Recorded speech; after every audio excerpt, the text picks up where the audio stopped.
Hey everybody, welcome back to the channel. I'm Drew. Hope everybody's enjoying their summer. I'm looking forward to going to the College World Series starting next weekend with a buddy named Al. I'd like to start this video out with a couple of shout outs. The first goes to Gordon over at the Athlete Archives. Gordon, thank you for taking my call the other day. It was a pleasure getting to know you better. If you like stories about athletes that are little known, you should go check out the Athlete Archives. He does a wonderful job narrating historical pieces in history related to athletes that you probably haven't heard much about. The second is to Scoots Collectibles.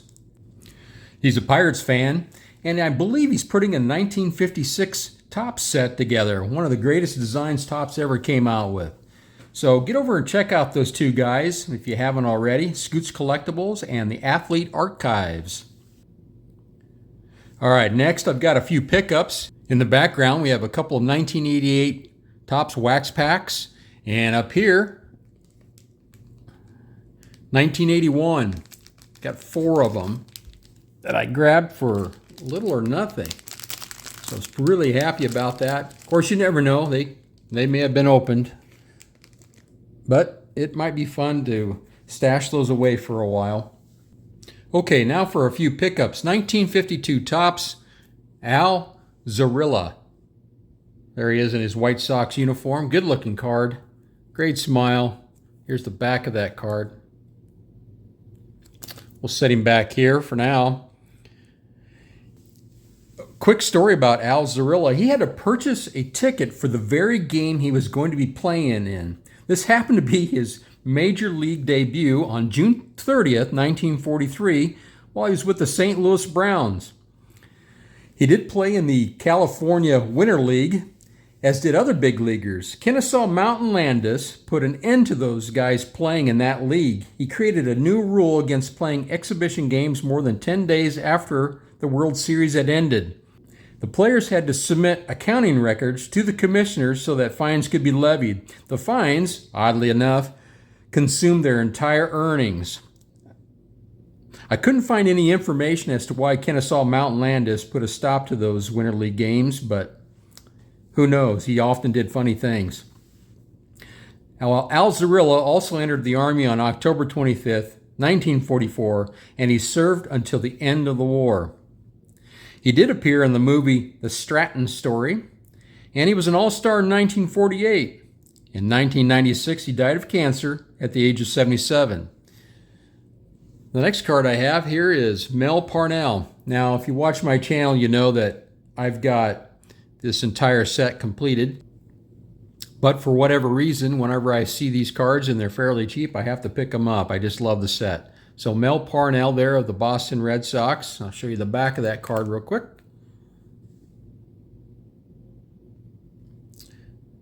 So Mel Parnell played all 10 seasons with the Red Sox. He did enter the Air Force in 1943 and of course served during World War II. He was a 2-time All-Star. He threw a no-hitter on July 14th, 1956. He was elected to the Boston Red Sox Hall of Fame in 1997. He had 123 wins, and he was a broadcaster for the Red Sox for a few years. He died of cancer in 2012 at the age of 89. Another 1953 Topps card I have here is Fay Throneberry. He played for the Red Sox, the Senators, and the Angels, and he was part of the Angels' 1961 inaugural season. He entered the Army in November of 1952, served 2 years, and did spend time in Korea. I'll put Faye up here. Maybe. There we go. Interestingly, after retirement, he was a professional trainer of bird dogs. He died at the age of 67 in 1999. One last 1953 card here is of Harry Bird. Here's the backside of Harry Bird. And he won the Rookie of the Year award in 1952. He played for the A's, the Yankees, the Orioles, the White Sox, and the Tigers. On June 8, 1943, he joined the Army, and he served until February 3rd of 1946. At the age of 60, he passed away in 1985. So recently, Doug over at Don't Talk to Robots and his brother Andy, Flying Dutchman Cards, had their 4th annual Packapalooza. And guess who won? This is the second time I've won something from Doug over at Don't Talk to Robots. So thank you, Doug. Thank you, Andy. Check out that bubble envelope that Don't Talk to Robots has. Pretty sweet. And with that came, of course, some stickers. Check that out. Check out that one. And Andy's Flying Dutchman Cards sticker.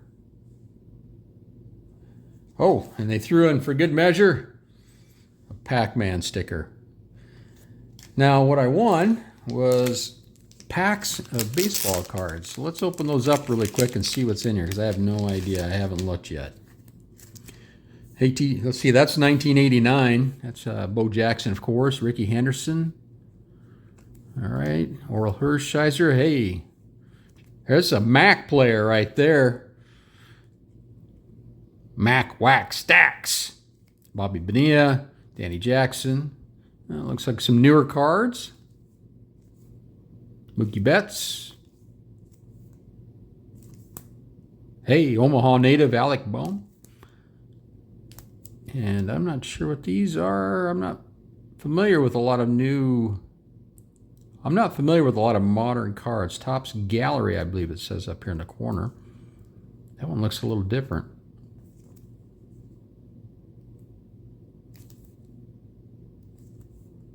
Darryl Strawberry. Hey, shout out to Mookie Chilson, Mets fan over there. Let's set those over to the side. We got a few more packs to go through.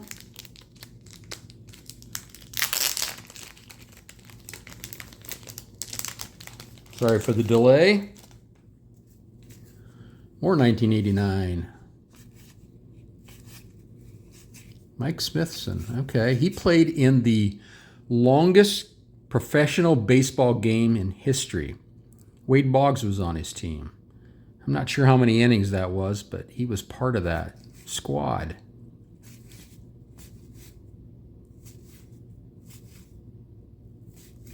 You know, Tom Henke was a really good closer there for a number of years with the Toronto Blue Jays.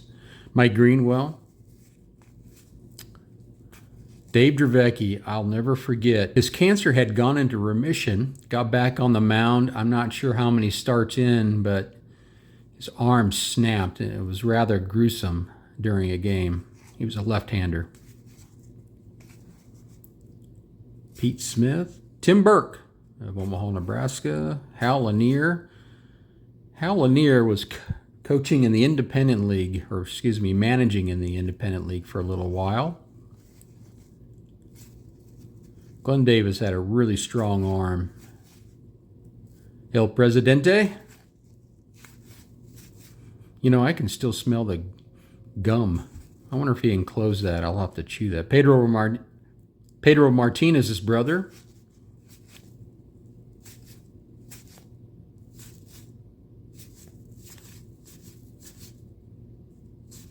All right. That's cool. I like those 1989 Topps cards. Let's see, two more packs. Looks like here we got here.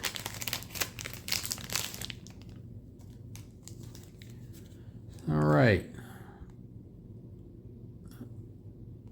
So are these made by Topps? They're made by Topps, okay. Some more modern cards. Shane Bieber.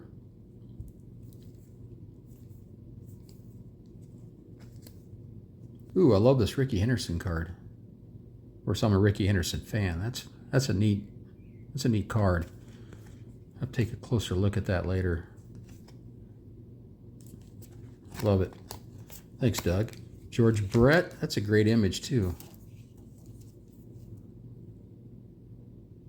Huh. Yeah, I like that image. Here you go, Robin Yount. That's a neat card too. I like these. These are made by, is that Stadium Club? Yeah. All right. Chris Bryant. Wait a minute. How did that get out of Doug's house? Because I know his daughter's a huge Chris Bryant fan. How'd that happen? Another one for you, Mookie Chilson. Well, a couple more. Check that out. Huh. All right. Ooh, and an unopened pack of opening day from 2022. Last one.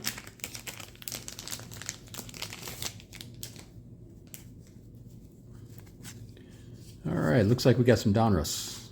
Herbeck. The Big Cat. Andres Galarraga.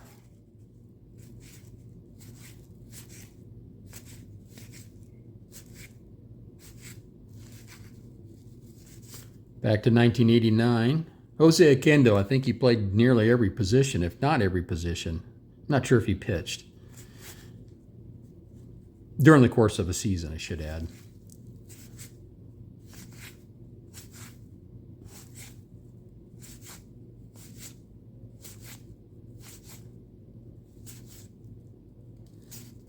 You know, the Mets had high hopes for Dave West.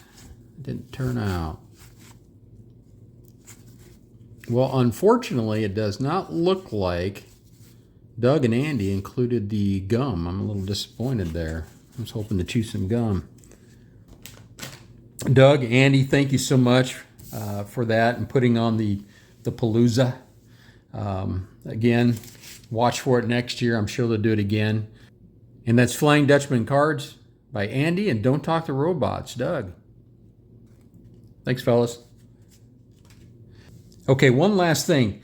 I just wanted to say thank you to Justin over at Three Good Nerds. He's been awesome lately, communicating through email. He did a little research and found some athlete addresses for me.